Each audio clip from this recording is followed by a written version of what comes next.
안녕하세요. 대학미래연구소의 이재진입니다. 비 오는 날 열심히 참석해 주셔서 감사하고요.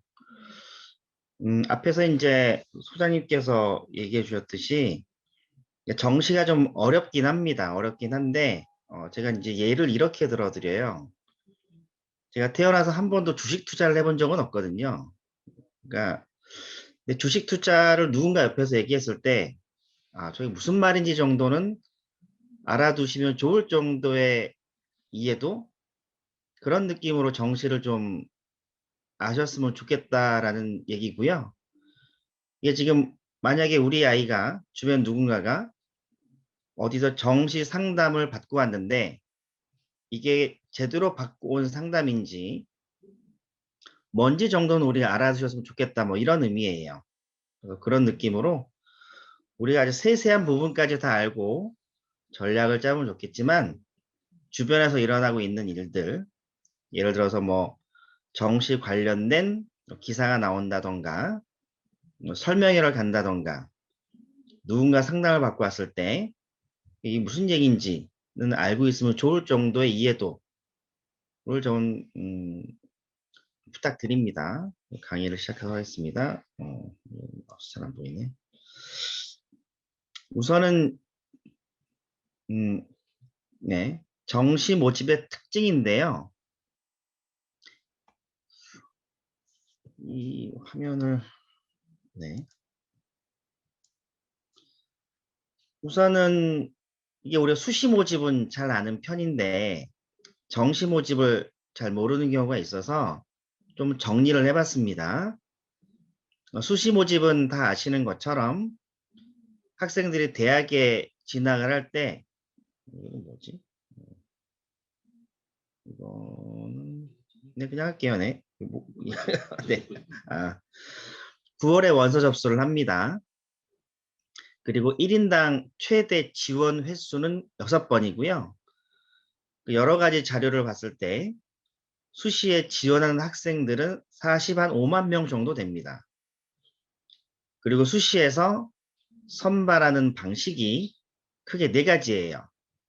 학생부 교과, 학생부 종합, 그리고 논술, 그리고 예체능 학생들이 많이 하는 실기 실적이 있습니다. 자, 정시 같은 경우에는 원서 접수를 언제 하냐면 12월 말에서 1월 초. 그러니까 원서 접수한 시기가 다르죠. 그러니까 수시랑 정시랑 원서 접수하는 시기가 다릅니다. 그리고 1인당 지원 횟수는 1인당 최대 3번입니다. 3번이고 지원자, 요 분에 대해서 보통 잘 모르시는데, 우리가 정시 관련된 설명회를 가다 보면, 대부분 설명회에서는 뭐, 수능 난이도 분석하고, 뭐 예상을 한 다음에, 그다음 뭐, 각 대학들 전형을 소개를 해주죠. 근데 정시 지원자가 얼마인지는 얘기를 잘 안 해주는 것 같아요. 그게 좀 계산하기가 좀 어려워서, 뭐 제가 뭐 덧셈 뺄셈 한번 해보니까, 수능이 보통 50만 명 정도 지원하거든요. 50만 명 정도. 그 중에 대략 한 30% 정도가 수능을 그러니까 정시에 지원합니다. 그럼 나머지 70%는 어떻게 됐을까요? 수시에 합격하던가 아니면은 4년, 2, 3년제 수시 합격하던가 아니면 수능 성적이 너무 안 나와서 재수를 선택하던가 뭐 이런 경우일 거예요. 그러니까 경쟁자가 좀 다르다 말씀드리고요. 정시 모집 같은 경우에는 수시 모집과 비슷하게 학생부 교과, 학생부 종합, 그리고 수능 위주가 있습니다. 실기 실적이 있고요. 그러니까 수시랑 정시랑 가장 큰 차이점은 뭐냐면 선발 방식 중에서 정시에 수능 위주, 우리가 알고 있는 정시 하게 되면 보통 수능 위주 전형을 얘기하는데 이게 바로 정시 모집 가장 대표적인 전형입니다. 그리고 등록률을 봤을 때 이거 조금 어려운 얘기인데요. 뭐냐면 수시 모집에서 수도권 대학 정원이 만약 100명이라고 하면 수시는 93명 정도 등록을 해요. 서울, 경기, 인천을 제외한 다른 지역은 대략 85명 정도 지원을 합니다. 수도권 대학이 비수도권 대학보다 등록률이 좋죠. 그런데 100명을 다 선발을 못해요. 왜냐하면 학생들이 6번을 지원하죠. 6번을 지원하면 중복 합격자가 늘어날 거 아니에요. 중복 합격자가 늘어나니까 그 중복 합격자를 이제 충원 기간에 다 채워야 되는데 6일밖에 안 되고 또 6번을 쓰기 때문에 중복 합격하는 경우가 많습니다. 생각만큼 100% 충원이 거의 힘듭니다. 비수도권은 충원율이 더 떨어지죠. 이게 뭐 선발 방식의 차이인데 어쨌든 뭐 결론만 얘기하게 되면 수도권의 등록률은 좀 좋고 비수도권 떨어진다. 이렇게 보시면 되고요. 밑에 있는 하나만 더 제가 설명하고 정시 설명 드릴게요. 그리고 수시에서 제일 중요한 게 뭐냐면 수시에 합격을 하면 정시에 지원 불가능합니다. 물론 내가 4년제 수시를 쓰고 전문대는 지원 가능해요. 하지만 전문대나 4년제 대학에 수시에 합격을 하면 4년제 대학 정시는 지원 불가입니다. 자, 이래서 우리 아이가 수능이 좀 잘 나올 것 같아. 정시 모집 수능 위주 전형에서 좀 좋은 결과가 나올 것 같아. 라고 하게 되면 수시에서 많이 내려 쓰는 하향 지원은 안 하시는 게 좋아요. 예를 하나 들어드리면 좀 오래된 얘기긴 합니다. 뭐 제가 이제 수시 상담을 좀 어떤 어머님 만나서 했습니다. 근데 여기 강의를 들으시는 대부분의 어머님들이 아마 제 경험칙상으로는 한 100명 중에 90% 이상 우리나라의 대부분의 어머님들은 새가슴이거든요. 그러니까 수시에서 제가 뭐 요 정도 쓰시면 될 것 같다. 제가 수시에서 어디까지 말씀드렸냐면 이화여대나 뭐 중앙대 이 정도 쓰셔도 워낙 수능이 잘 나오는 학생이라 괜찮을 것 같다. 라고 의견을 드렸는데 음, 뭔가 좀 뒤에 말이 좀 슬플 것 같죠? 어머님께서 계속 연락을 저한테 주셨어요. 아이가 수능이 잘 안 나오면 어떡하냐. 아니 뭐 수능이 다 잘 나올 거라고 예상하고 수능을 준비하는 학생 거의 없는데 그렇게 얘기하셔가지고 숙명여대까지 지원을 하신다고 하셨어요. 뭐 제가 말리진 않으니까. 뭐 저는 의견을 드리는 사람이지 뭐 결정하는 사람은 아니잖아요. 그리고 나서 12월 달쯤 됐는데 뭐 제가 아직도 기억납니다만 어디 이제 광화문 쪽을 제가 걸어가고 있었는데 이 어머님께서 저한테 전화를 주셨어요.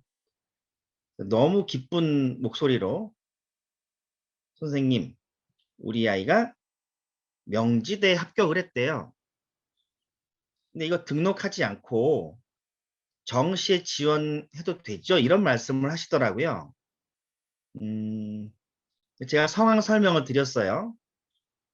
그랬더니 이걸 왜 저한테 얘기를 안 해주시냐라고 저한테 화를 내신 적이 있었는데, 이 강의를 들으시는 분들 중에서 수시 모집에서 제일 중요한 포인트, 수시에 합격하면 수능 성적이 잘 나와도 정시 지원이 불가능하다라는 걸 알아주셨으면 좋겠습니다. 정시, 정시 얘기도 수시 얘기를 좀 하고 있죠. 왜냐하면 수시랑 정시랑 연결된 부분이 있어서 제가 말씀드렸고요. 등록률은 정시가 수시보다 좋습니다. 왜냐하면 지원 횟수가 3번이기 때문에 중복 합격될 확률이 적거든요. 중복 합격자가 줄어드니까 최초 합격자가 늘어나겠죠. 그래서 수도권 대학이 등록률은 수시보다 좋습니다. 그러니까 이 두 개를 비교하면 수시는 조금 더 등록률이 떨어지니까 상향 지원을 해서 뭐 추가 합격을 노리는 것도 좀 해볼 만하지만 정시는 얘보다 확률이 조금 떨어지는 것 같죠, 느낌은? 근데 비수도권은 정시도 수시와 마찬가지로 등록률이 좀 떨어집니다. 자, 그리고 정시 모집에서는요, 전문대 정시도 지원 가능해요.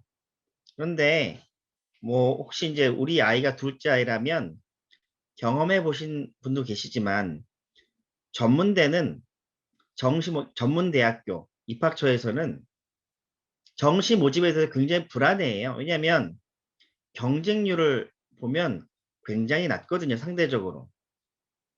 정시에 전문대는 살 방법이 없다라고 해서 수시를 90% 정도 선발을 합니다. 예를 들어서 그 가천대 옆에 있는 동서울대 같은 경우는 보건계열도 있고 굉장히 좋은 전문대거든요. 그 대학은 수시가 90%예요. 정시 같은 경우에는 한 학과당 일부 보건학과를 빼고는 뭐 2명, 3명 정도밖에 안 돼요. 그러니 만약에 우리 아이가 뭐 여러 가지 이유로 전문대를 선택한다라고 하시면 수시를 쓰시는 게 맞지 정시 전문대는 정원이 워낙 작아서 좀 추천해드리기는 어렵습니다. 그리고 죄송합니다. 일부 특수대학도 정시에 지원이 가능해요. 뭐 한예종 같은 경우 가능합니다. 자, 그리고 제가 여기까지 이 정시 특징 설명드렸는데 이게 지금 늘어나고 있거든요. 죄송합니다. 제가 등록률을 말씀드렸죠. 수시, 정시, 대학들이 수시, 정시를 통해서 학생을 선발하려고 하는데 수시, 정시가 다 끝났음에도 불구하고 선발을 못하는 경우가 생깁니다. 그럼 대학들이 고민을 하죠. 어떡하지? 이걸 2년 뒤에 선발을 할까? 고민하기도 하다가 뭐 상당수의 대학들은 그러니까 서울 뭐 우리가 알고 있는 뭐 11개 대학 뭐 서울대, 뭐 연세대, 고려대부터 해서 뭐 중앙대, 경희대, 외대, 시립대 이런 대학들은 이 추가 모집을 할 생각이 없어요. 보통 이제 추가 모집은 대학들 사이에서도 좀 우리가 인지도가 좀 떨어지는 거 아니야? 라는 생각을 해서 좀 창피하게 여기는 경우도 좀 있습니다.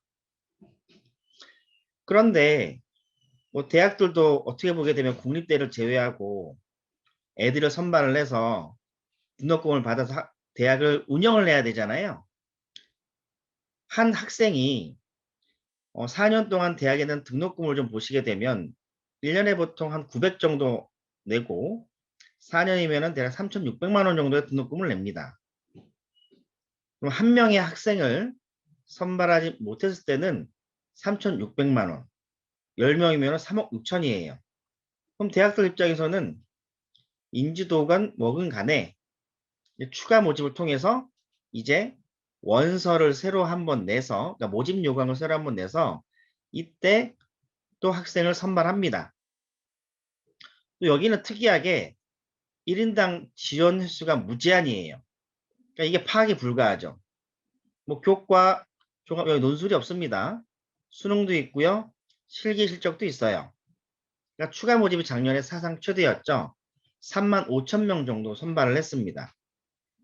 근데 이게 등록률이 대단히 떨어져요. 지원 횟수가 많으면 많을수록 중복 합격이 많다 보니까 등록률이 떨어지고요. 또 하나 대학 입학처에 물어보니까 애들은 재수생 종합반에 가 있고 뭐 기숙학원 같은 경기도인데 가 있고 뭐 부모님들이 아쉬워 쓰는 경우가 좀 많아요. 그러니까 그래서 등록률이 떨어진 경우가 많다고 합니다. 자, 그런데 이런 경우가 있어요. 제가 예전에 이런 경우를 경험해 봤는데 건국대학교 수의학과에서 추가 모집 한 명 딱 뜬 거예요.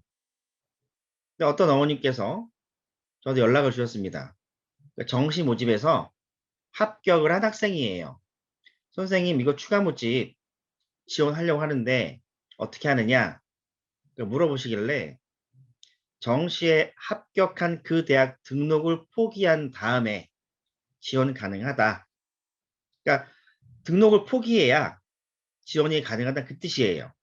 수시 모집 합격자는 추가 모집에도 지원이 불가능합니다. 그러니까 그러니까 수시와 정시와 추가 모집 제도에 대해서는 좀 알고 계시는 게 좋고, 그래야 이제 우리가 수시 쓸 때 급격하게 하향 전하지 않고, 수능 성적이 나왔을 때 정시, 정시도 내가 좀 부족한 부분이 있다고 하면 추가 모집까지 한번 고민해 볼 필요가 있다. 뭐 그 얘기입니다. 자, 이거는 예를 들어 설명드릴 거예요. 이게 뭐냐면 작년에 광운대가 보시게 되면 자, 이거 설명드릴게요. 보게 되면 정시에 수능 위주 전형이 있고요. 그 다음에 실기 실적 예체능이죠. 그 정시에도 학생부 교과가 있습니다. 그런데 이 전형은요, 보통 우리 애들을 위한 전형은 별로 없고요. 뭐 성인 학습자라던가 특성화 고등학교 졸업 재직자 뭐 전형 같은 걸로 해서 우리랑 좀 관계가 없어요. 정시 같은 경우에는 수능 위주, 수능 100.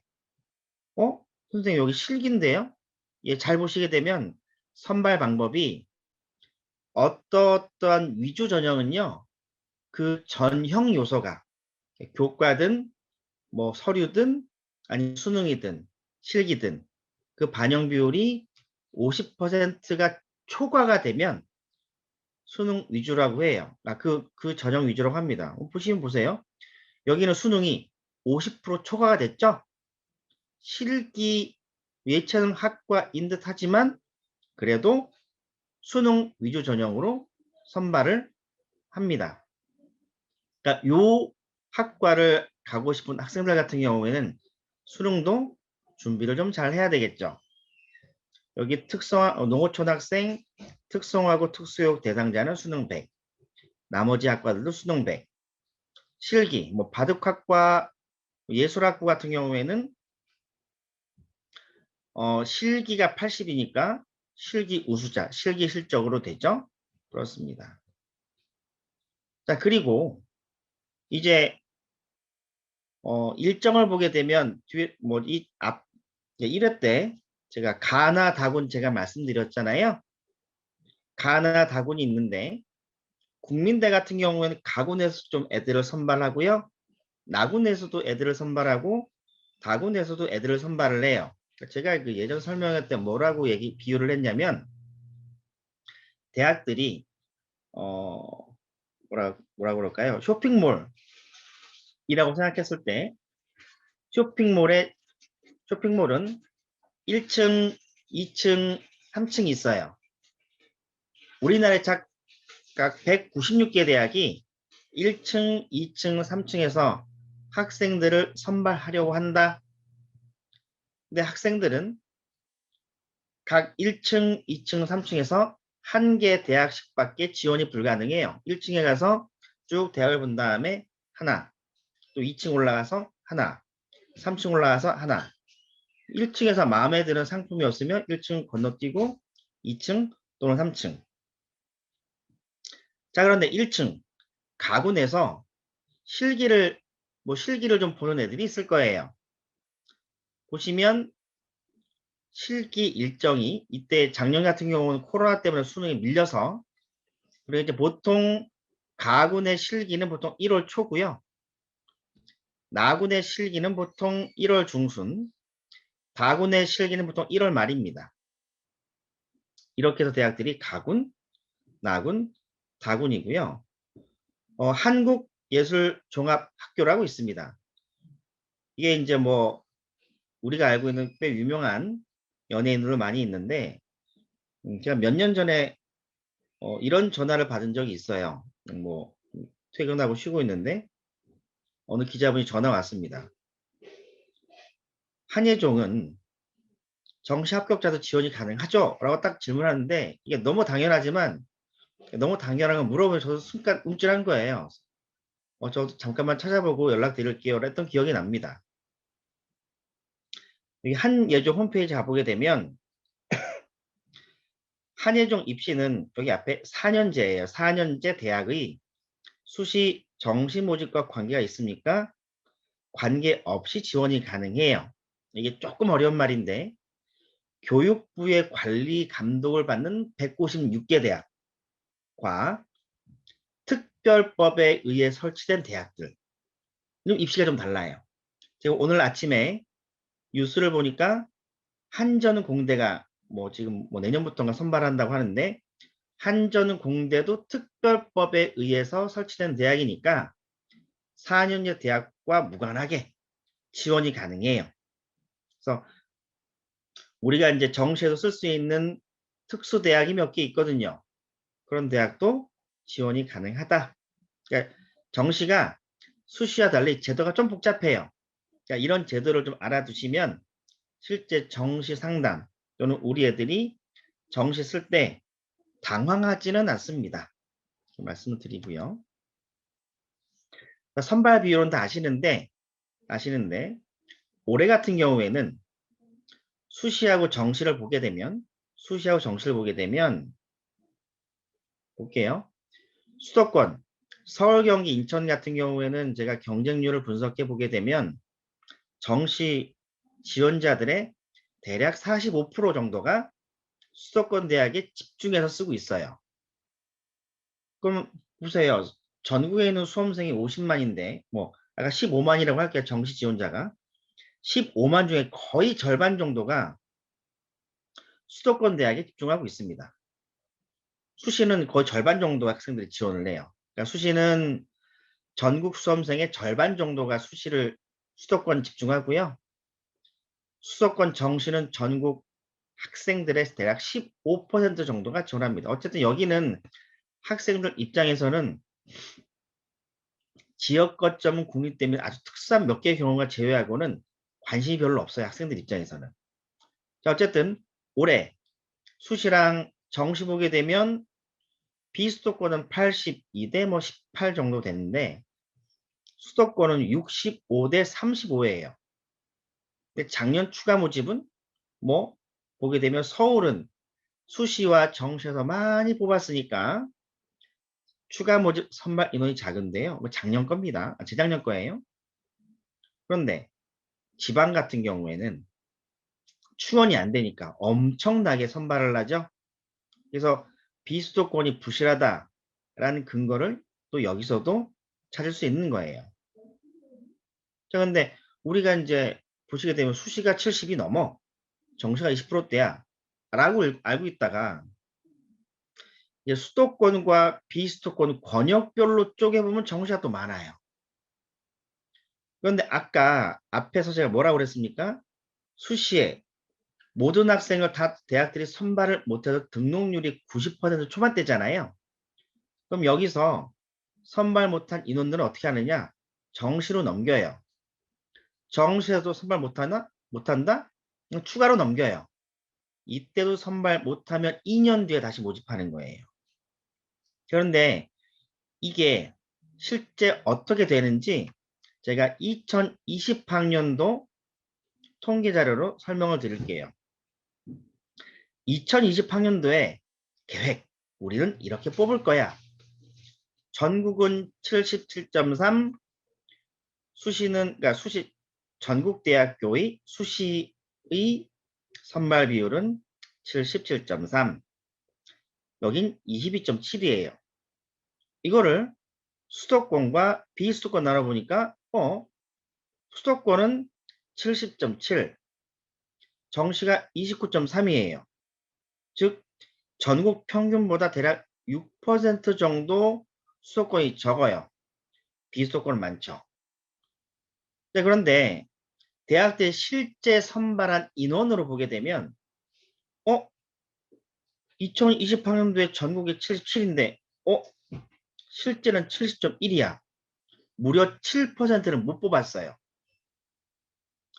정시 같은 경우는 정시가 22.7 정도 뽑을 거라고 예상했었는데 대학이 실제 해보니까 거의 30까지 올라갔어요. 전국이. 자, 그럼 비수도권 볼까요? 비수도권은 수도권 같은 경우에는 수시가 70.7인데 실제 선발하니까 대략 3.2% 정도가 또 줄었죠. 정시가 3.2%가 늘었네요.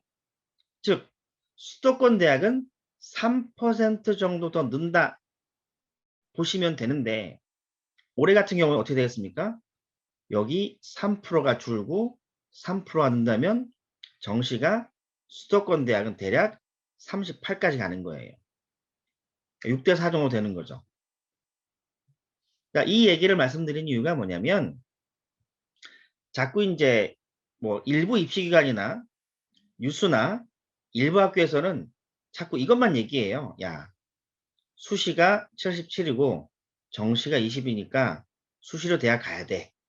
또 그러면서 정시 같은 경우에는 졸업생이 워낙 강세니까 니들은 안 돼.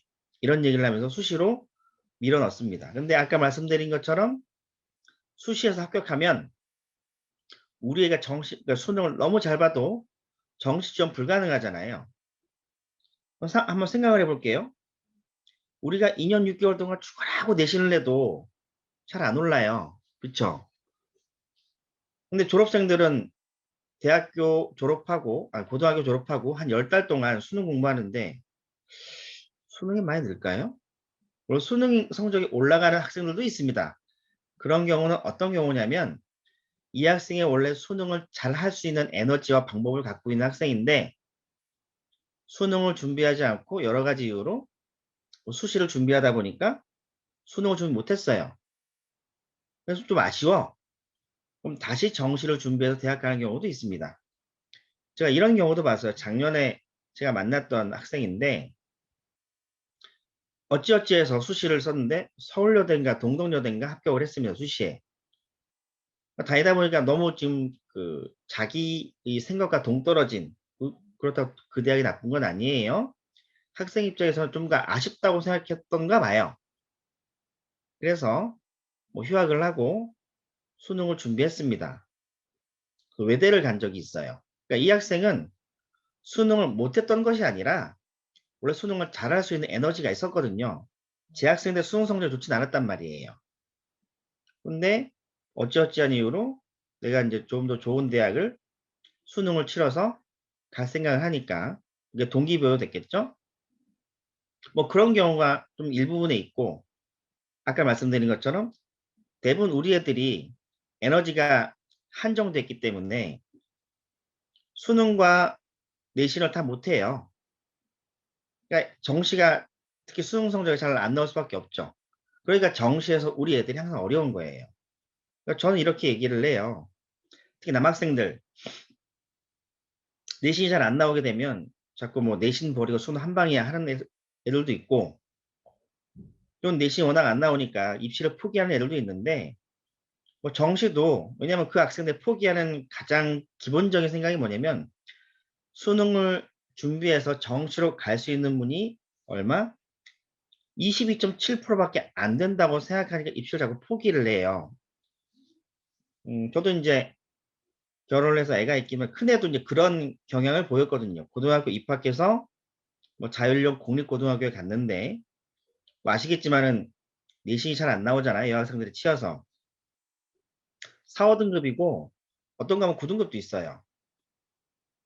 그러니까 수시에 뭐 갈 대학이 없죠. 논술도 쓸 수 있는 상황이 못 되고 내신 점수가 워낙 안 좋아서 정시를 갈 생각을 해보니까 정시도 준비가 안 돼 있고 힘든 거죠.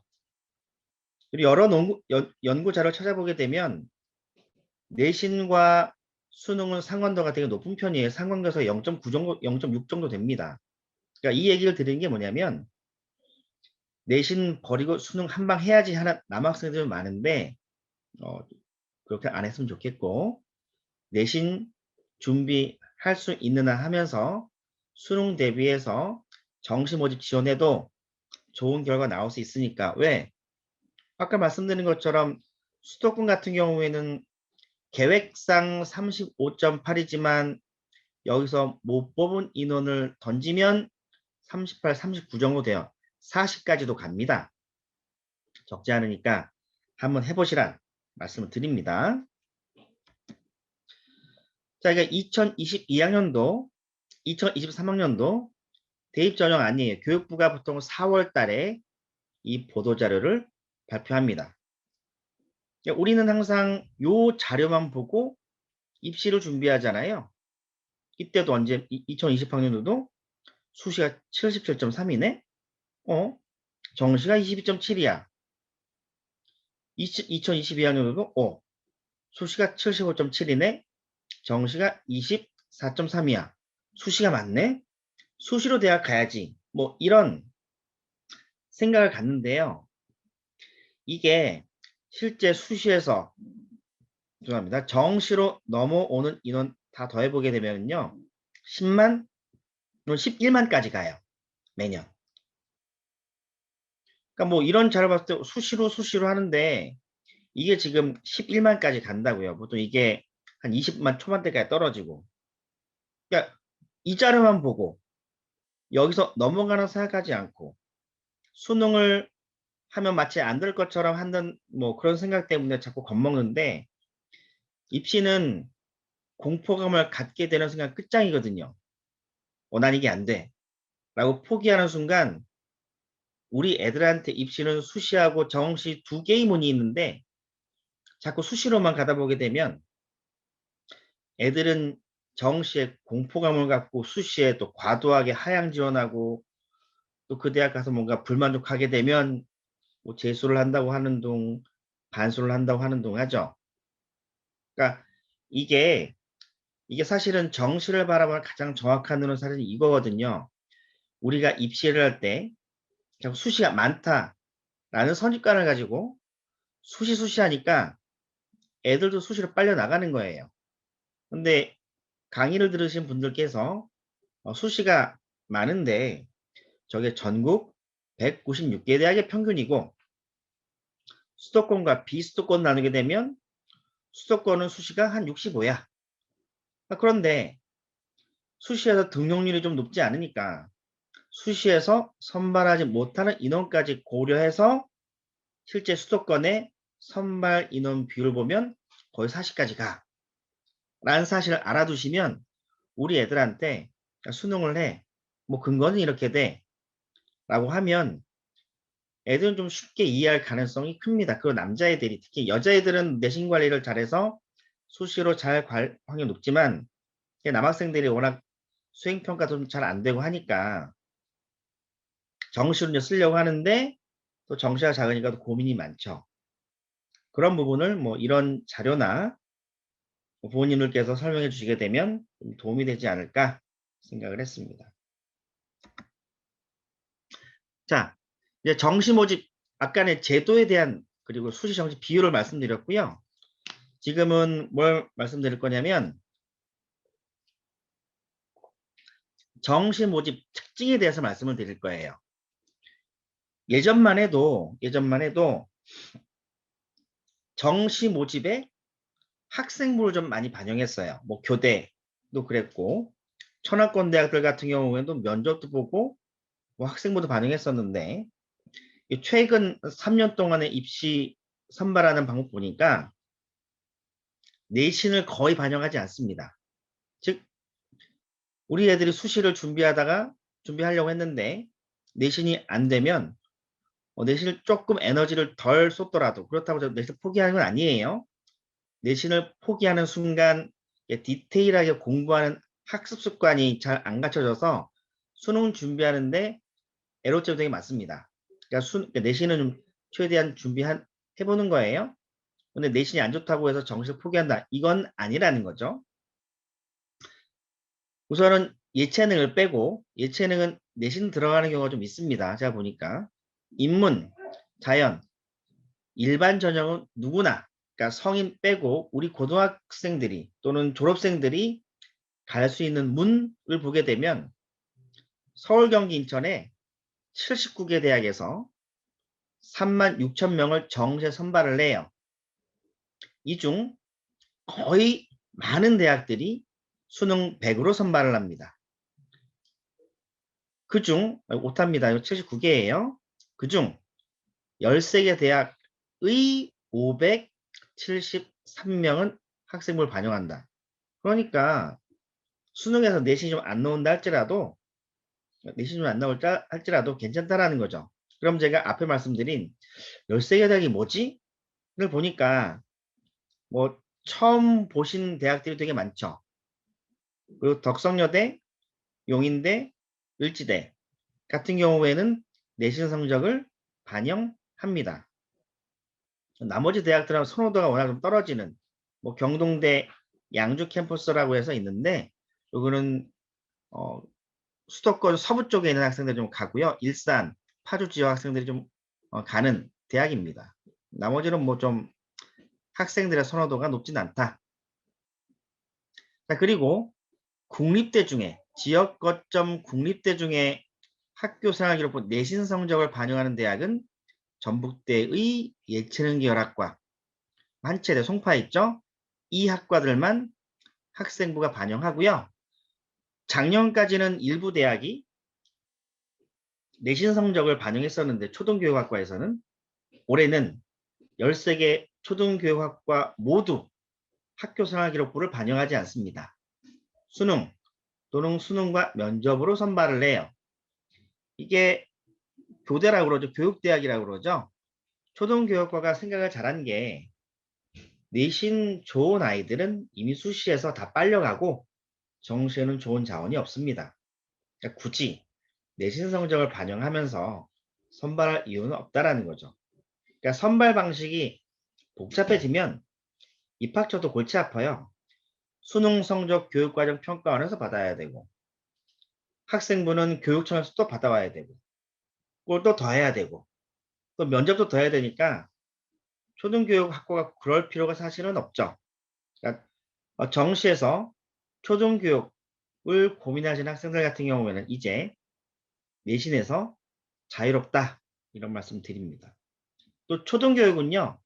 수시하고 정시 비율을 봤을 때 거의 5대5예요. 수시에서 미등록, 그러니까 등록률이 떨어지기 때문에 정시까지 선발 인원을 보게 되면 거의 반반입니다. 자, 예를 들어 설명드릴게요. 아까 덕성여대가 학생부가 들어간다고 그랬죠? 딱 보니까 과학기술대학의 체육전형, 여기가 학생부가 반영이 되네요. 그러니까 의외로 제가 이 자료를 만들면서 봤을 때 예체능 쪽에서 정시임에도 내신이 좀 들어가는 경우가 많습니다. 그러니까 예체능 학생들은 내신 성적을 좀 수시든 정시든 끝까지 관리를 하는 게 좋을 것 같아요. 제가 주말에도 뭐 이제 예고 학생을 상담을 하는데 좋은 대학들 같은 경우는 내신을 볼 수밖에 없죠. 왜냐면 보세요. 예를 들어 정시입니다. 서울대 예체능이에요. 보통 실기는 다 잘할 거예요. 그죠?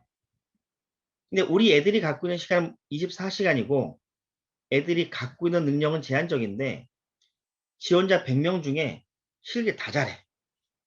그럼 변별은 뭘로 하겠습니까?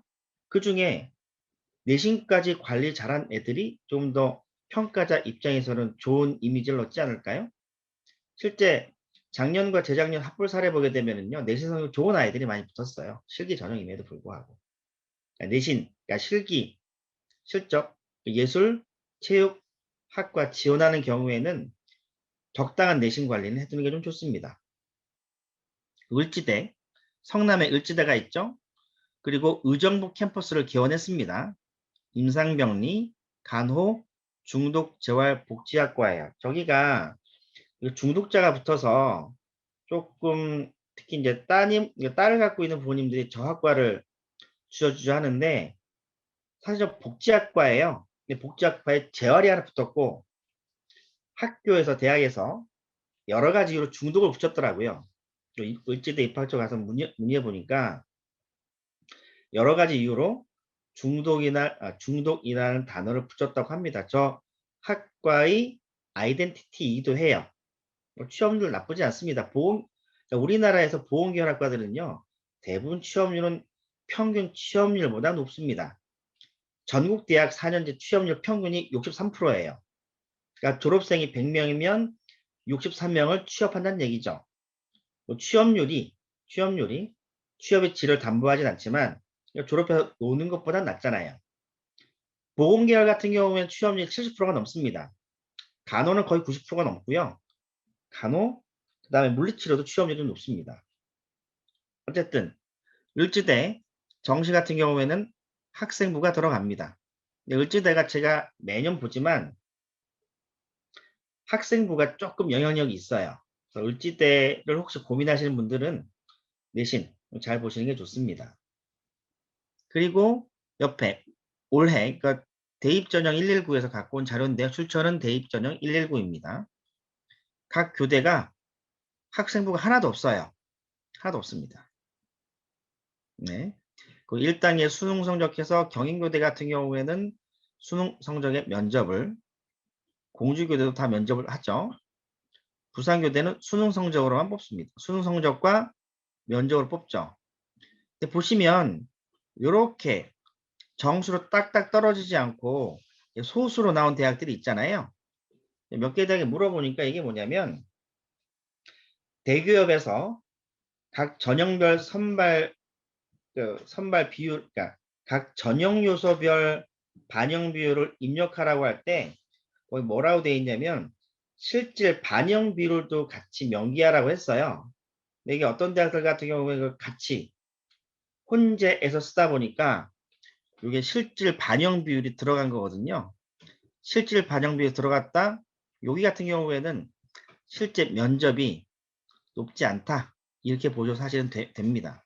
이런 대학들이 다 실질 반영 비율을 하다 보니까 이제 소수적으로 나오는 거예요. 서울교대는 수능 성적 100에 2배수하고 선발을 하죠. 2배수, 제주대는 100 선발합니다. 춘교대와 한국교원대는 100. 자, 그런데 보시게 되면 조금 여기 한번 가볼까요? 성비라는 게 있어요. 성비. 교대는 특이하게 성비가 있는데 성비가 뭐 이화여대는 여대니까 성비가 없겠죠. 전주교대 뭐 이런 데는 X라고 되어 있습니다. 이게 뭐냐면 뭐 기사를 검색해 보시게 되면 제가 지금 정시하고 지금 자꾸 그 여러 가지 얘기를 많이 하죠. 왜냐하면 수시와 달리 정시는 입시의 마지막이기 때문에 이게 마음이 되게 급해요. 그리고 보통 짧은 시간 안에 뭔가 결정해야 되기 때문에 뭔가 많이 알고 있거나 또는 뭔가 많이 알려주는 사람을 만나야 내가 정시에서 후회 없는 결정을 하지 이게 약간 디테일하고 사소하게 보일 수 있는 이 부분을 자꾸 놓치게 되게 되면 나중에 후회하실 가능성이 매우 높습니다. 이거는 제가 강의 중에 뭐 이렇게 자꾸 곁가지를 말씀드리는 거 제가 십몇 년 넘게 상담하면서 저를 찾아오시는 분들, 실제 그분들이 요청하셨던 질문들을 정리를 해서 같이 말씀을 드리는 거예요. 뭐냐면, 아이고, 성비라는 게 초등교사 같은 경우는 여교사가 많다. 이런 뉴스를 많이 보잖아요.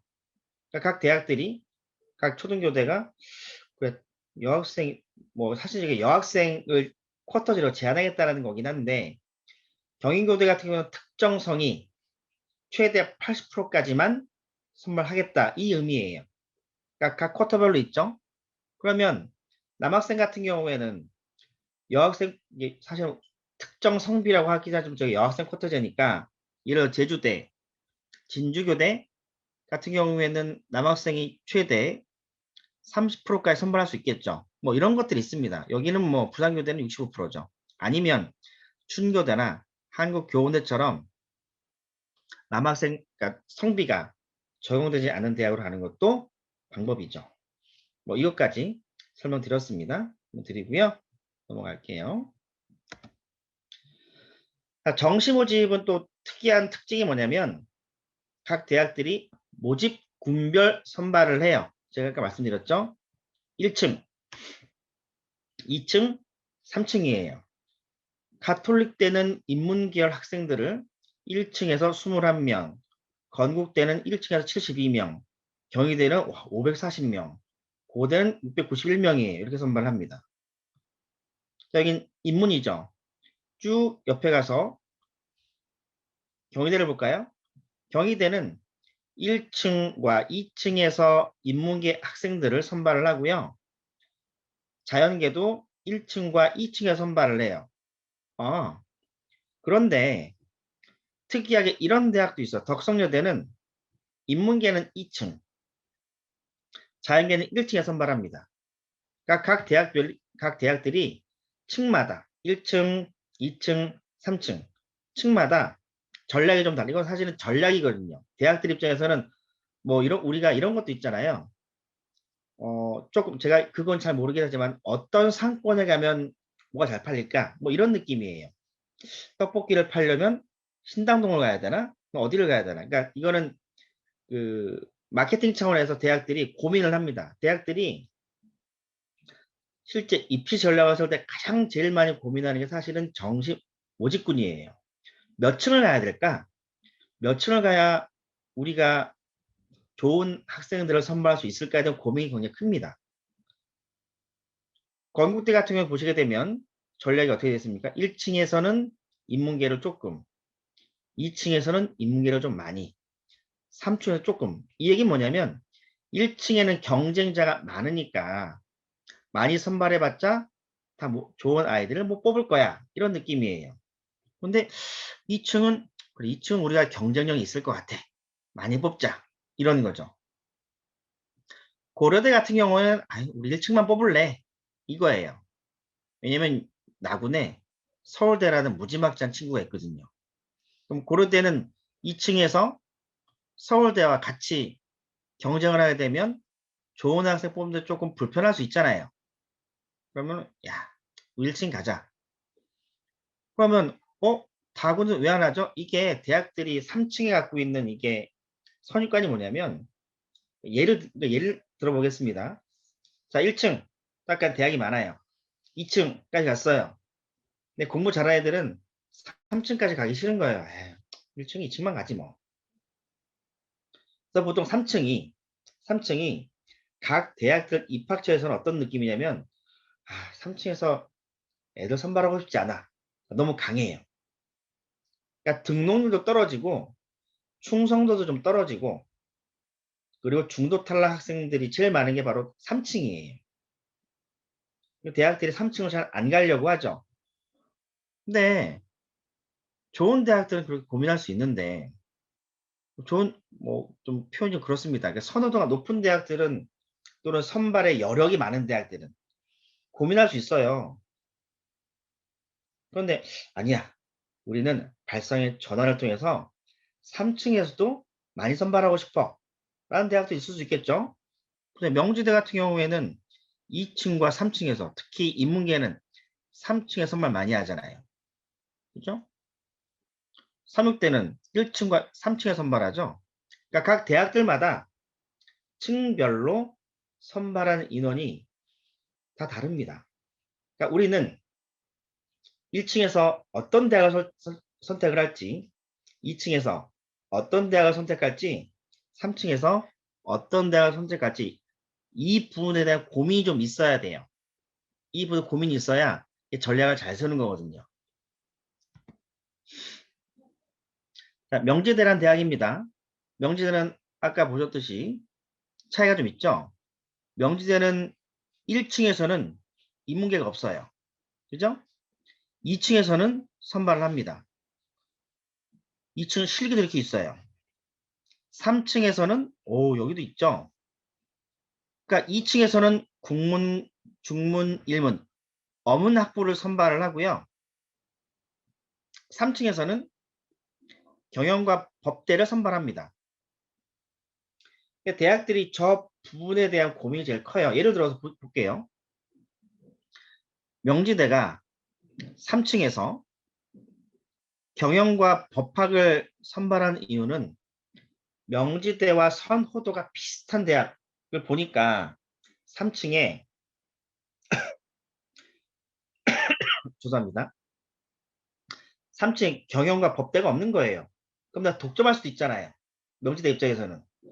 근데 명지대와 선호도가 비슷한 대학에서 3층에 경영이 많아. 그럼 대학 입장에서 잠깐만 우리 경영도 있는데 저기도 경영이 있네. 애들이 분산되겠네. 좋은 장 못 뽑을 것 같아. 라고 하면 명지대는 2층이나 1층으로 고민을 하겠죠. 근데 명지대가 최근 몇 년 동안 계속 3층에서 경영과 법대를 저렇게 계속 선발한 이유는 좋은 자원을 많이 뽑았다고 판단했을 거예요. 그런 얘기 선발을 하죠. 자연계입니다. 자연계를 보게 되면 1층에서는 공대가 다 있네요. 명지대 공대는 용인에 있습니다. 용인에 있고요. 여기 ICT 통합, 여기 일부 학과만 서울 쪽에 있고요. 여기는 용인에 있습니다. 1층에는 공대가 있고요. 2층에는 자연과학대가 있어요. 자연전공학부가 있고 예체능학과가 이렇게 있죠. 그러니까 이게 대학마다 달라서 그러면 이걸 보셨을 때 이렇게 고민하는 분도 있을 거예요. 너무 어렵다. 동대문센터 오시면 됩니다. 다 알아서 해주실 거예요. 그러니까 각 층에 어떤 각 층에 어떤 대학이 어떤 과를 가지고 학생을 선발하는지에 대한 것들은 입시 전문가들이 잘 알고 있으니까 단지 이제 이 강의를 들으시는 분들은 층별로 다 다르구나. 그 어떤 대학은 이렇게 선발하기도 하는구나. 뭐 그 정도 아시면 될 것 같고요. 조금 더 여력이 있으면 각 대학교의 모집 요강을 찾아보시던가 설명회를 가셔서 1층에는 이런 대학교에 이런 분, 2층에는 뭐가 있구나. 아시고 찾아보시게 되면 할 수 있습니다. 근데 그게 좀 복잡하고 번거롭다라고 생각하시게 되면 정시 때 동대문으로 오세요. 여기 센터로 오시게 되면 많이 도와주실 겁니다. 요건 뭐냐면 제가 이제 실제 상담에서 이제 저는 이제 의견을 제시한 사람이잖아요. 컨설턴트라는 게 클라이언트의 요구에 대해서 의견을 제시하는 사람입니다. 그러니까 이 학생이 저한테 왔어요. 성적이 그냥 편차 크죠? 국어 4예요. 수학 수나 1이고 영어 3이고 뭐 이렇게 왔어요. 제가 잘 뭐 해보니까 1층에서는 한국 외대 인도학과를 써보자. 나군에서는 숙명여대 행정을 써보자. 이거 불합격인데? 자, 이것도 어 저는 합격을 시키는 사람은 아니거든요. 합격을 원하시면 뭐 일선 고등학교는 상대적으로 보수 상담하니까 1층, 2층, 3층에서 큰 무리 없이 합격할 수 있는 걸 얘기를 해주실 거예요. 그런데 저를 찾아오는 이 학생 같은 경우에는 뭐 숙명여대를 쓰고 싶다고 얘기를 했거든요. 그럼 제 입장에서는 뭐 정시 이제 동대문센터 오셔도 그럴 거예요. 만약에 이런 학생이 동대문센터 왔어요. 성적은 뭐 자료 둘러보니까 숙제는 어렵다고 얘기를 해. 그래도 또 전문가라는 게 또 다른 또 전략이 또 있겠죠. 뭐 이런저런 자료 찾아보고 뭐 해보니까 그냥 데이터 상으로는 그럴 것 같은데 뭐 여러 가지 이유로 한번 써보면 좋은 결과가 생길 수도 있지 않을까? 라고 의견을 줄 수도 있는 거예요. 즉 가군에 그리고 다군에는 최초 합격은 아니지만 추가 합격까지 해서 한번 써보고 2층에서는 숙명여대 행정이 조금 쉽지 않을 것 같지만 한번 써보는 게 어때? 라고 의견을 제시하는 거죠. 이게 이제 1층, 2층, 3층에 대한 어떤 의견과 대안을 준다. 이렇게 정리를 했습니다. 자, 그리고 사실은 이게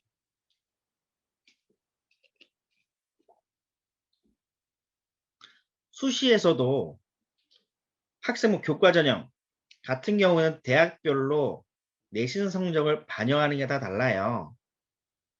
근데 보통 이제 수시 같은 경우는 자꾸 학생부 종합하니까 수시에서 학생부 교과 전형 내신 성적만으로 가는 그 문 같은 경우는 각 대학마다 산출식이 다르다는 걸 인지를 하시면 좋은데 보통 그 개념, 그 부분에 대한 생각이 별로 이게 낮거든요. 학생부 종합 전형하고 내신 2.3과 2.4 차이가 얼마가 되는 이렇게 해버리니까 내신 산출에 대해서 고민을 덜 하시는데 이런 식의 접근을 사실은 수시에서 학생부 교과 전형도 해야 돼요. 근데 그걸 안 하고 정시 딱 보니까 어, 정시가 뭔가 복잡해지게 보이는 거죠. 사실 계산식이요. 수시 모집에서 내신 계산식도 꽤 어려워요.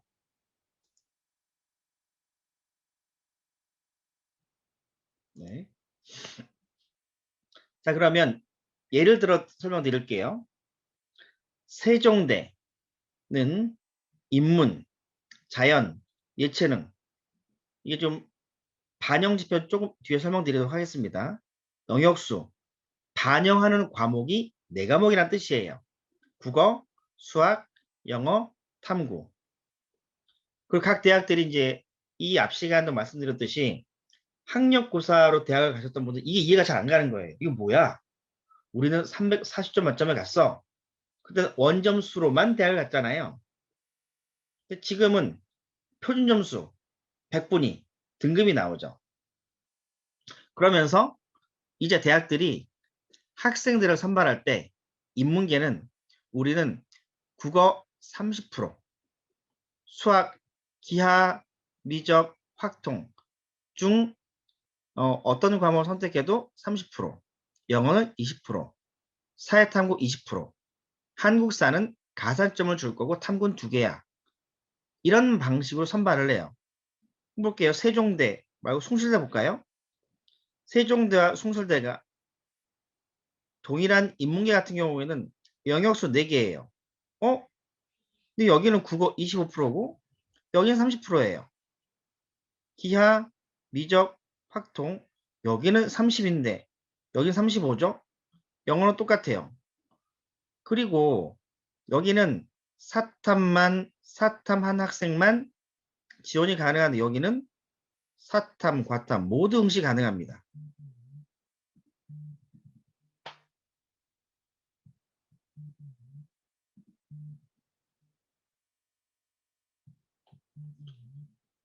자, 여기 같은 경우에는 세종대와 숭실대가 서로 다 거의 비슷한 급 받는데 수능 영역별 반영 비율도 다르죠. 그리고 또 숙명여대를 보게 되면 또 예체능 같은 경우에는 반영하는 영역수도 2개예요. 탐구는 반영하지 않습니다. 그러니까 대학마다 이게 반영하는 방법이 다르고 수능 영역별 반영 비율이 달라서 우리 애들이 각 대학 갈 때 이 대학교의 반영 방법에 맞춰서 뭔가 지원 여부를 고민해야 돼요. 그러니까 이게 수시에서도 이게 뭐냐면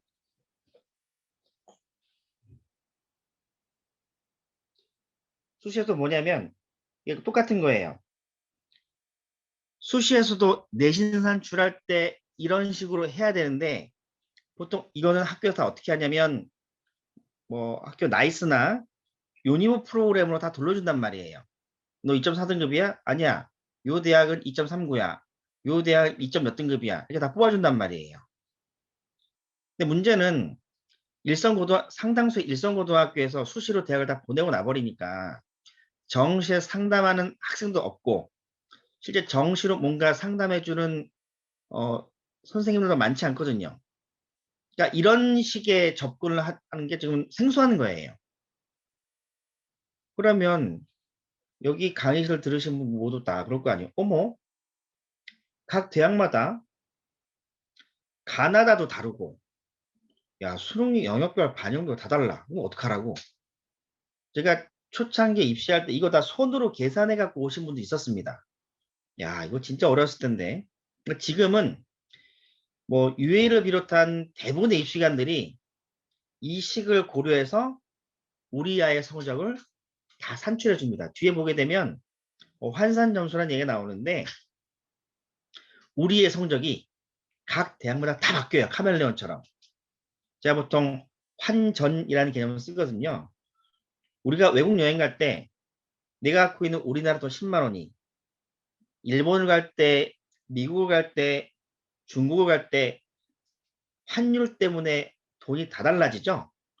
또 환율이 정시에서 이거예요. 대학들의 수능 영역별 반영 비율입니다. 어떤 대학은 탐구 1개 쓰기도 하고요. 어떤 대학은 4과목을 다 안 쓰고 3과목을 쓰기도 해요. 어떤 대학 같은 경우에는 인문, 자연임에도 불구하고 2과목을 쓰는 경우도 있고요. 어떤 대학은 반영지표. 우리가 수능 성적표에 제가 앞 강의 첫 부분에 뭐라고 그랬죠? 수능 성적표에 나왔을 때 뭐가 나온다고 그랬습니까? 표준 점수 100분이 등급이 나온다고 그랬어요. 자, 그런데 등급만 쓰는 대학들도 있습니다. 평택대 같은 경우는 등급만 써요. 이게 복잡하죠? 그래서 뭐 토달라고 그러죠. 괜찮아요. UA에서 UA 사이트에 로그인을 하시고 우리 아이의 성적을 입력하게 되면 각 대학마다 다 산출해 줍니다. 그러니까 계산기를 갖고 뭔가 계산할 이유가 없다라는 거예요. 그러니까 너무 걱정 안 하셔도 됩니다.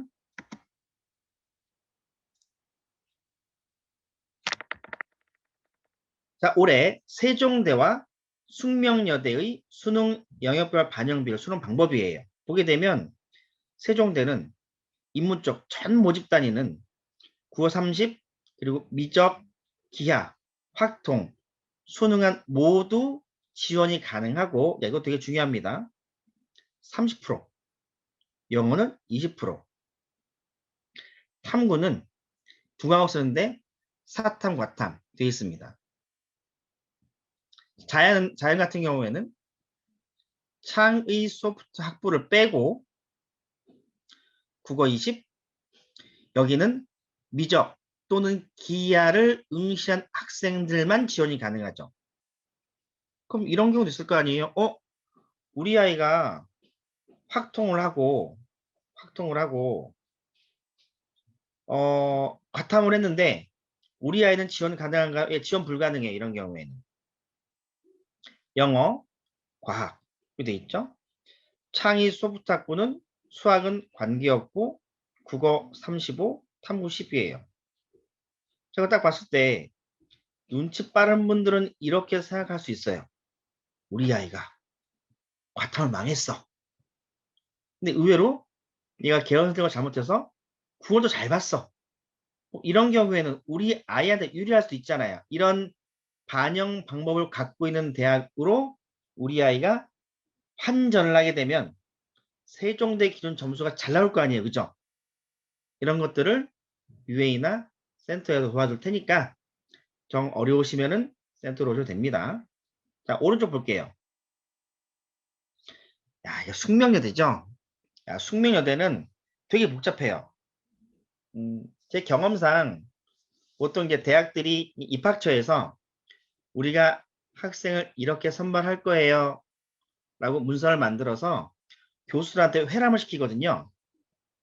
회람을 시키면 수학과, 여기는 제 느낌으로 수학과, 통계학과, 의료학과, 여기는 되게 교수님 되게 깐깐한 거예요. 싫어. 우리 이렇게 할래. 이거죠. 이 학과들은 큰 불만 없이, 뭐 이거 기존 아니겠죠? 제 생각엔, 이거 제 생각이에요. 제 생각이라서 우리 얘기하시면 안 돼요. 제 생각이라 저 학부는 저렇게 해도 관계없는데 이런 학과들은 우리는 좀 다르게 뽑았으면 좋겠어 라고 해서 회람 문서 돌렸을 때 서명하지 않고 학과의 의견을 제출한 거겠죠. 뭐 전 인정을 하는데 그럼 애들이 되게 복잡하게 생각을 해요. 왜냐면 이 대학을 썼을 때 야, 여기는 25인데 수학과는 15야. 수학은 또 여기는 기하 또는 미적이야. 통계학과는 또 선택과 미지정이야. 복잡하죠. 그러니까 이러니까 자꾸 정시가 어렵다고 자꾸 생각을 하시는 거예요. 대학마다 산출 방법이 다 다른데 이거 어떻게 해야 되지? 우리가 조금만 생각을 해보게 되면 우리 아이가 정시에 관심을 갖고 저 대학을 쓸까 말까 고민하는 대학은 사실 10개가 안 되거든요. 우리는 10개 대학의 수능 영역별 반영 비율만 잘 봐도 관계없어요. 근데 그것도 쉽지 않다 라고 하시면 계속 말씀드리지만 센터 오시면 됩니다. 자, 이렇게 대학마다 다 달라요. 그냥 자꾸 어렵다고 하시는 거죠. 근데 뭐 보시게 되면 보통 올해 정시 같은 경우에는 국어는 보통 언매, 언어와 매체, 화법과 작문, 선택 과목이 있는데 수능이 앞 시간 때 말씀드렸듯 공통 과목과 선택 과목으로 이루어진 구조라고 되어 있잖아요. 선택 과목, 국어는 선택 과목을 지정하는 경우가 없어요. 그러니까 국어는 고민 안 하셔도 돼요. 근데 수학은 기하, 미적, 확통에서 선택 과목을 지정하는 경우가 있습니다.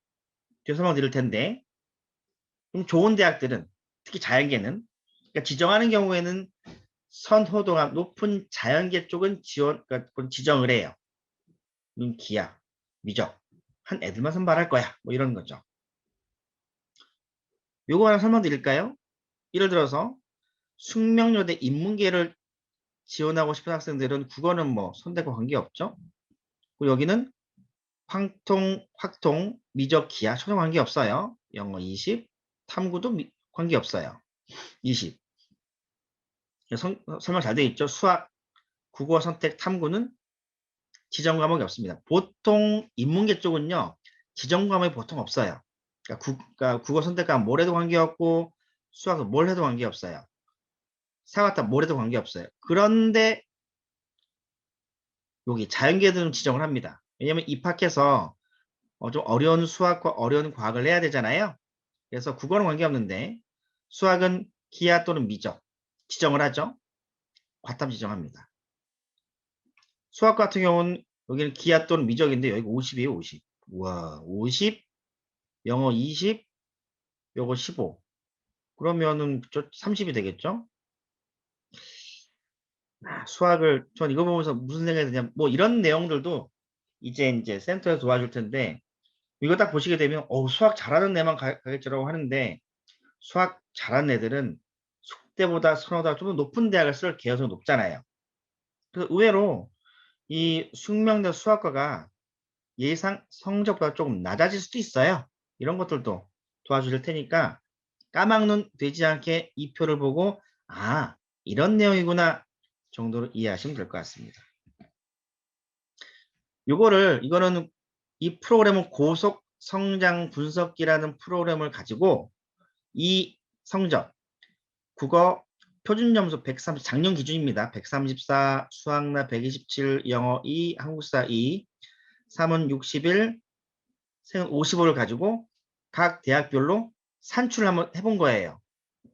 세종대는 국어 산출 방법이 279.17 숙대는 294, 245, 345 다 다르죠. 숭실대는 또 여기 160이고요. 현 227이에요. 수학 다 다르죠. 다 다릅니다. 사회탐구도 여기 87, 87 가다가 여기 135.50이에요. 6573. 자, 복잡하잖아요. 자, 이거는 놀라지 마시고 우리가 손으로 계산할 필요가 없습니다. UA나 입시 사이트에서 자동 계산해 주니까 우리 아이는 이 노란색 성적만 잘 맞아오면 이거 아무자 쓸모 없어요. 이것만 잘 받아오시게 되면 이것 고민 덜 하시고 좋은 대학을 쓸 수 있으니까요. 우리는 노란색 이 성적을 잘 받아본다. 내 초점 맞추시면 됩니다. 정시는 아까 말씀드린 것처럼 선택 과목, 올해부터 수능이 공통 과목과 선택 과목으로 나뉘어져 있는데 이게 선택 과목 지정되는 대학들이 좀 있어요. 예를 들어 가톨릭대 같은 경우에는 간호의에는 수학에서는 기하, 미적, 확통 세 과목 중에서 기하, 미적 중에서 하나를 응시해야 됩니다. 또 과탐을 응시해야 되고 뭐 이런 대학들이 건대도 있죠. 건대도 수의대도 있고 여러 가지 있습니다. 경희대도 있고 고려대도 있어요. 이게 수능에서 그러면 전국 대학이 196개인데 내가 이걸 다 알으란 얘기냐? 아니에요. 아까 말씀드린 것처럼 우리가 이름 들어본 좋은 대학들은 특히 자연계만, 인문계는 그런 경우가 많지는 않고요. 특히 자연계만. 수학은 기하 또는 미적을 지정을 하고요. 탐구는 과탐을 보통 지정합니다. 선택 과목을 지정하는 대학이 지정하지 않는 대학보다 적어요. 그래서 우리 아이가 선택 과목을 지정하는 대학 쓴다. 그럼 기뻐하셔야 돼요. 좀 좋은 대학을 쓰는구나. 근데 선택 과목과 관계가 쓴다. 조금 그렇구나. 라고 생각하시면 되고요. 이게 뭐 대학의 서열을 나누는 것이 아니라 대학마다 제가 말씀드렸잖아요. 아까 가군, 나군, 다군에서 1층, 2층, 3층에서 학생을 선발하려고 할 때 여러 가지 전략이 있어야 될 거 아니에요. 근데 어떤 대학은 그냥 선택 과목 지정해 라는 전략을 갖고 있는 대학도 있을 것이고 어떤 대학은 야 선택 과목을 지정 안 해도 학생을 선발하는데 문제가 없을 것 같아 라고 하는 경우도 있을 거예요. 예를 들어 보세요. 어떤 대학은 선택 과목 지정을 안 했습니다. 근데 애들이 보통 교차 지원이라고 하는데 고등학교 다닐 때 사회탐구, 보통 우리가 문과라고 하죠. 문과라는 표현이 없어졌는데 인문계열 공부했던 애들이 대학 갈 때 과학탐구가 필요한 자연계를 지원한 경우가 있어요. 즉 문과가 이과, 그러니까 고등학교 때 문과였던 애가 대학 이과로 지원하는 경우가 있습니다. 반대인 경우도 있어요. 그걸 교차 지원이라고 하는데 교차 지원이 요즘 거의 없습니다. 애들 입학처에 물어보니까 이렇게 선택 과목을 지정하지 않으면 이럴 수 있을 거 아니에요. 만약 가톨릭대가 우리는 과탐, 사탐 다 받을 거야. 그리고 우리는 기하, 미적, 확통 다 받을 거야. 라고 해도 확통과 사탐을 가지고 지원하는 경우가 많지 않다는 그 뜻이에요. 한 10%? 많아 15% 정도라고 합니다. 좀 어려운 얘기죠? 자, 우선 이렇게 볼게요. 자, 동국대와 경기대 올해 수능 선택 과목 지정 여부를 좀 살펴볼 거예요. 자, 동대 같은 경우에는 보시면 인문은 보세요. 인문은 선택 과목 화작, 언어와 매치종 택일. 그러니까 인문계 쪽은 선택 과목 지정이 없죠. 수학도 셋 중에 택일이에요. 탐구도 둘 중 택일입니다. 뭐 관계없어요. 자연은 국어는 관계없어요. 화법과 작문, 언매종 택일 관계없는데 야, 골치 아프게 수학, 미적 기하 중 택일. 여기는 선택 과목 중에 두 개를 지정을 해버렸죠. 탐구는 과탐 지정해버렸습니다. 바이오 시스템 대학은 뭐냐면 동국대의 자연계학과 중에서 일산에 5개 학과가 선발합니다. 뭐 생명과학이라는 5개 학과들이 바이오 시스템 대학이란 이름 안에 있어서 일산에 있어요. 일산은 그 학과들은 국어는 관계없어 선택 지정이 안 되어 있습니다. 수학, 선택 과목 지정 안 되어 있죠. 과탐만 지정되어 있어요. 그러니까 이거는 동대 입학자 나중에 얘기 들어보니까 바이오 시스템 대학 요것 때 조금 끝까지 고민이 많았다고 합니다. 그러니까 대학들이 전략이라고 말씀드렸잖아요. 이거 대학이 요 바이오 시스템 대학들 이 학과는 어떻게 하면 좋을까? 지정을 할까? 풀까? 이거에 대한 고민이 있었다는 뜻이죠. 왜냐면 이게 어떻게 하느냐에 따라서 지원율도 영향이 있고 입시 결과도 영향이 있기 때문에 대학들이 이런 부분은 그냥 신중합니다. 근데 그에 반해 경기대 같은 경우에는 뭐 지정 과목이 없어요. 국어도 없죠? 수학도 없어요. 영어도 없어요. 사탐도 없어요.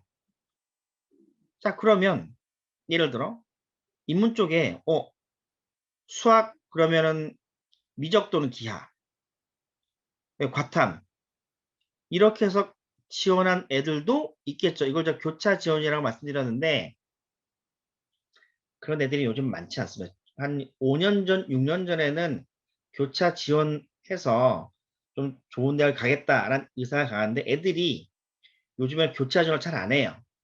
교차 지원을 제일 많이 하는 학과는 컴퓨터공학과입니다. 보통 컴퓨터공학과는 보통 교차를 다 풀어놨거든요. 근데 들어와서 애들이 보통 문과로 가던가 뭐 그런 경우가 많대요. 어쨌든 이거 보게 되면 제가 아까 말씀드렸듯이 선호도가 조금 낮은 대학들은 선택 과목을 지정하지 않는다라고 했는데 사실은 선택 과목 지정하지 않아도요. 애들이 여기는 보통 미적 기하는 애들이 좀 많을 거 자연계 여기는 미적 기하는 좀 많을 거예요. 과탐이 많을 것이고 뭐 이런 얘기입니다. 어찌되었건 수능 선택 과목을 우리에게 했는데 유분리가 갈릴 수도 있어요. 근데 그것들은 UA나 사이트나 센터가 좀 도와줄 거고요. 이런 애들도 제가 만나봤으면 보니까 제가 광주인가 어디 가서 이제 이쪽에 서 가보니까 이 아이가 인문계 학생인데 지구학이 너무 재밌다고 탐구 하나는 사회문화, 탐구 하나는 지구과학을 했더라고요. 야, 그러면 그 학생 같은 경우에는 여기 관계 없겠죠? 혹시 그 학생이 이제 여기는 못 쓰겠죠. 여기는 과학 두 과목 지정되어 있으니까. 그렇습니다. 뭐 이런 경우도 있습니다. 자, 그리고 이게 또 정시가 어려운 건 자꾸 이제 수능 영역별 반영 비율도 있고 선택 과목 지정도 있고 또 하나 영어가 절대 평가가 되면서 점수가 9개밖에 없잖아요.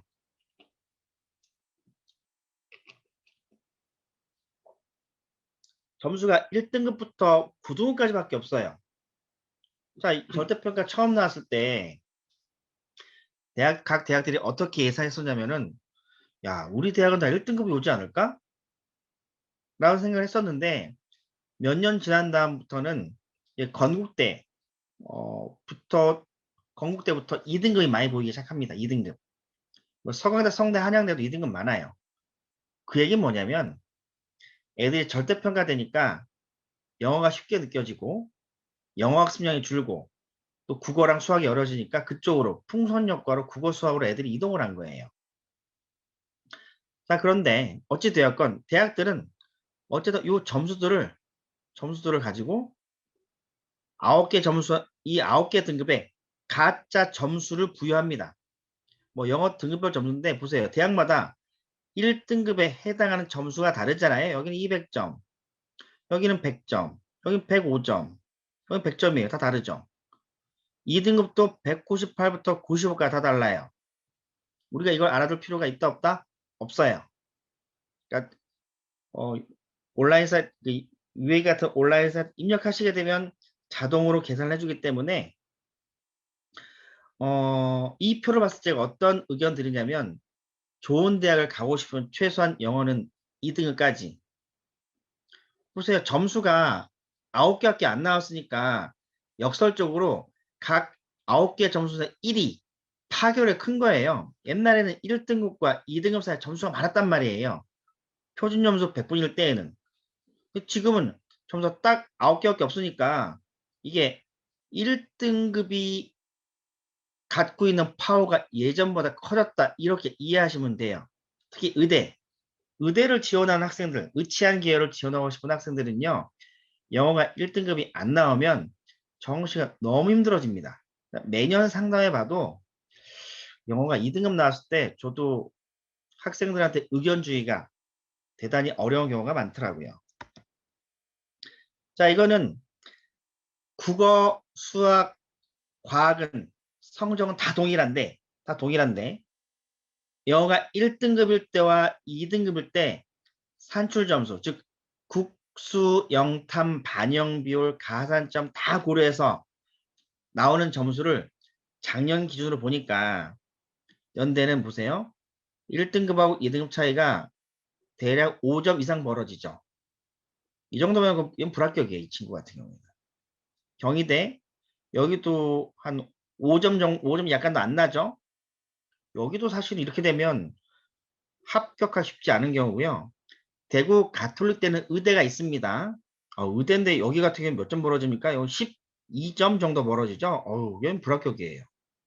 홍익대 여기 같은 경우에는 1점 정도 안 벌어지고 여기는 좀 숨통이 트이겠죠.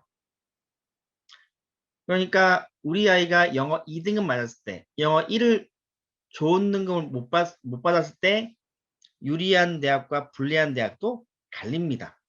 이런 것들도 있으니까 이 강의를 들으시는 분들은 영어가 점수가 9개지만 좋은 대학 가려면 1등급은 중요한데 2등급, 3등급 될 때는 조금 대학을 선택할 때 주의해야 되겠구나 라는 생각도 갖고 계시는 게 좋을 것 같아요. 정시 모집에 또 뭐가 있냐면 가산점이라는 게 있어요. 보통 가산점은 수학 또는 과학, 즉 자연계 애들한테만 주는 경우가 많습니다. 보세요. 선택 과목 지정하는 경우에도 자연계밖에 없고요. 가산점을 주는 경우도 자연계밖에 없어요. 그러니까 인문계 학생들은요. 선택 과목 지정이라던가 가산점에 대해서 크게 고민 안 하셔도 됩니다. 자연계만 고민하시면 돼요. 이런 대학들이 반영하더라. 이렇게 돼 있습니다. 예를 들어 보면 건국대학교 그 분교가 있습니다. 우리나라에 분교 총 5개가 있어요. 나머지는 다 이원학 캠퍼스입니다. 예를 들어 성균관대 서울과 성균관대 수원 캠퍼스는 본분교 개념이 아니라 이원화 캠퍼스예요.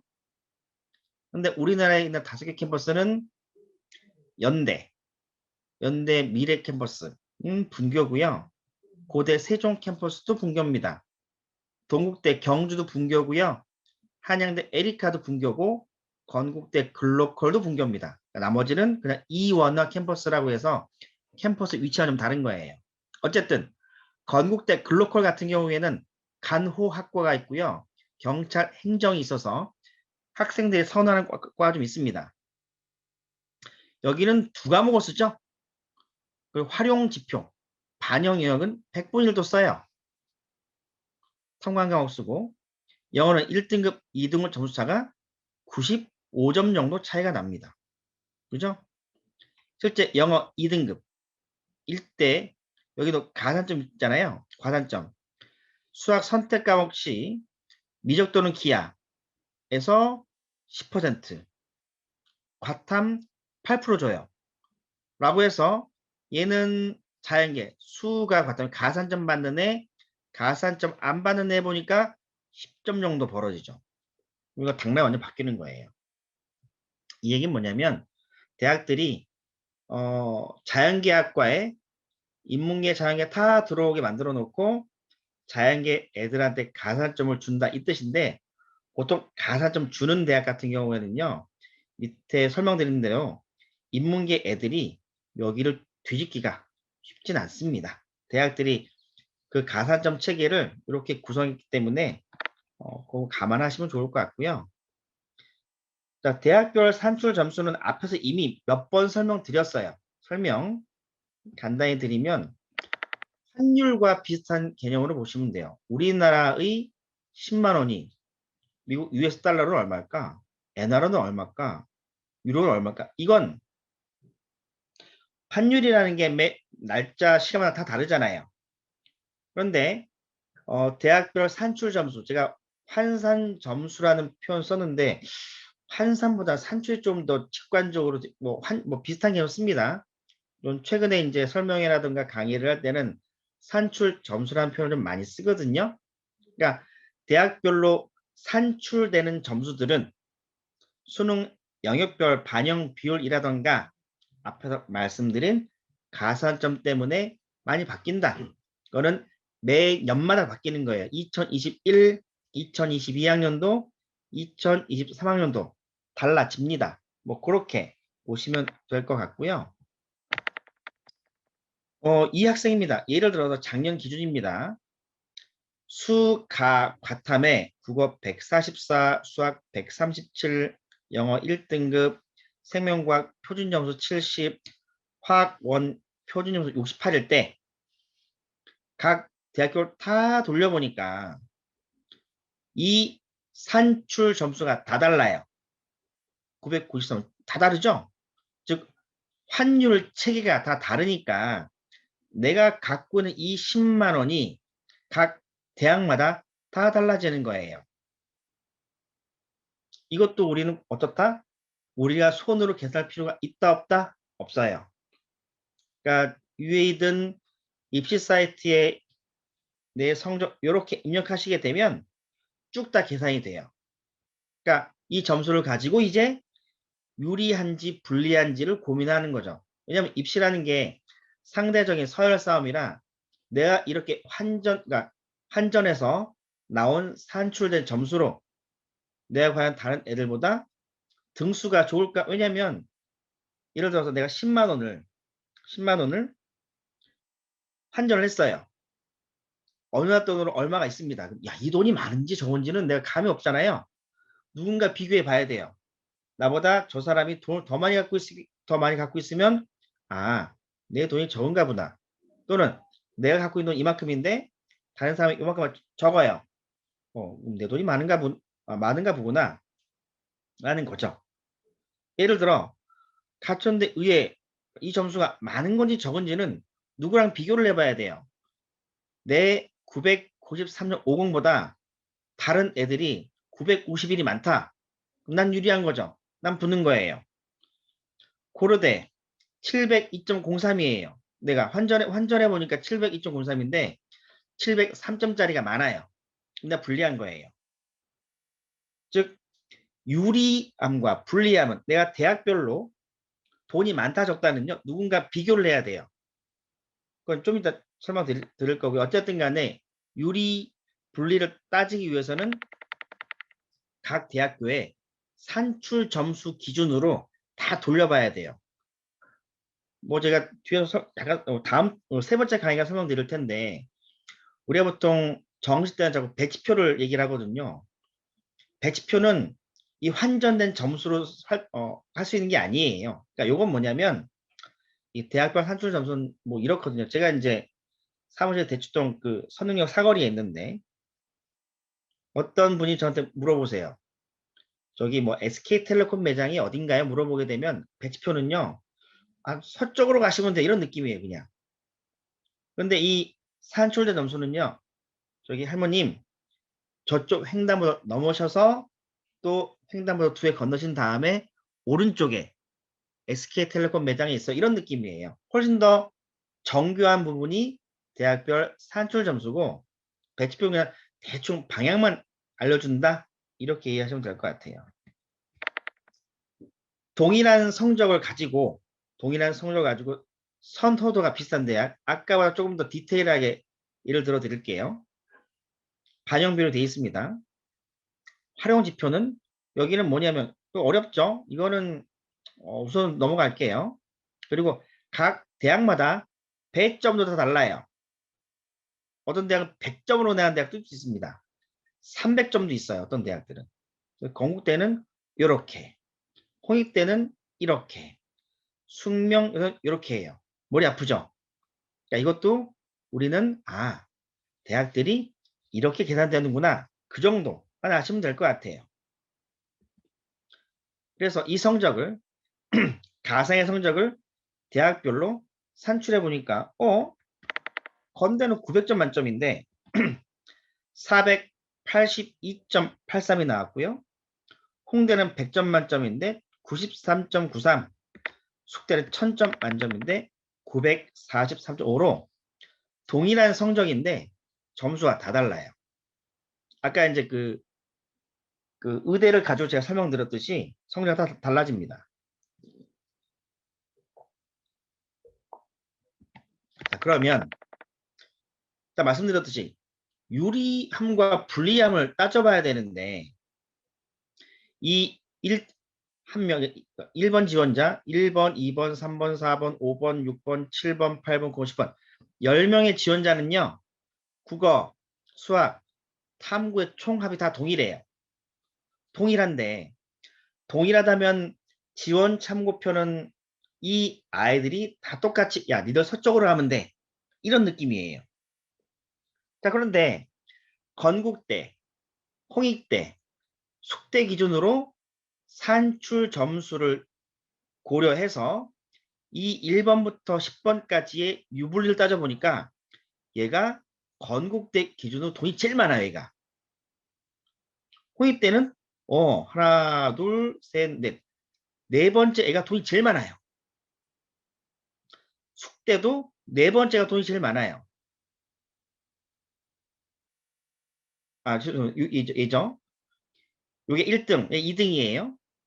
자, 2등 점수 보면 얘가 두 번째 돈이 제일 많아요. 얘가 네 번째가 돈이 제일 많아요. 세 번째로 돈 많은 얘예요. 건대 기준으로 돈이 세 번째로 제일 많은 파란색 얘인데 홍대 같은 경우에는 2번하고 5번도 돈이 제일 많네요.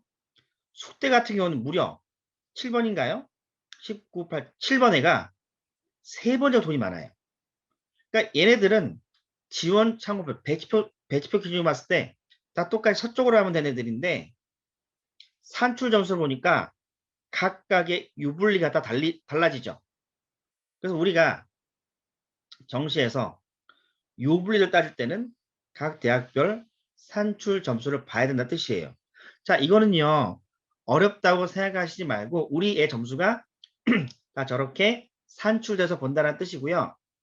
죄송합니다. 이게 학생부 교과 전형에서 이게 동일한 현상이 나타나요. 우리가 이렇게까지 또 강의하는 분도 드물고 디테일해서 안 하죠. 그냥 학교에 둘러주는 걸 하니까. 그러니까 수시도 이런 방법과 동일하게 산출이 됩니다. 우리가 잘 몰랐을 뿐이에요. 예를 두 개 더 드리겠습니다. 요거는 뭐냐면 유불리예요. 아까 이제 이 대학이 제가 성균관대 기준으로 돌려놓은 점수인데 성균관대 기준으로 애들을 다 환전해 보니까 성균관대 정원이 1층에서 성균관대가 22명을 선발하는데 그러면 성균관대 기준으로 775.52 얘가 유리하지 않을까 생각을 한다는 거죠. 예. 또 다른 대학입니다. 다른 대학 다른 학과예요. 다른 대학 같은 경우에 해보니까 촘촘하죠. 22번째가 869.39라고 해서 얘하고 점수는 다르죠. 즉 유불리를 따질 때는 이렇게 환전된 점수책으로 유불리 따진다 라는 말씀 드립니다. 오늘 조금 까다로운 내용들이 많았죠. 근데 이것도 말씀드린 것처럼 이걸 모두 다 우리가 다 손으로 계산해보고 뭐 알 필요는 없어요. 그냥 이게 산출되는 점수가 수능 영역별 반영 비율과 뭐 가산점은 다 갈리는구나. 모집 구문이 다르구나. 뭐 이 정도 해서 누군가 설명을 하게 되면 알아들으시면 된다. 이렇게 정리를 하고 제가 오늘 강의는 마치도록 하겠습니다. 감사합니다.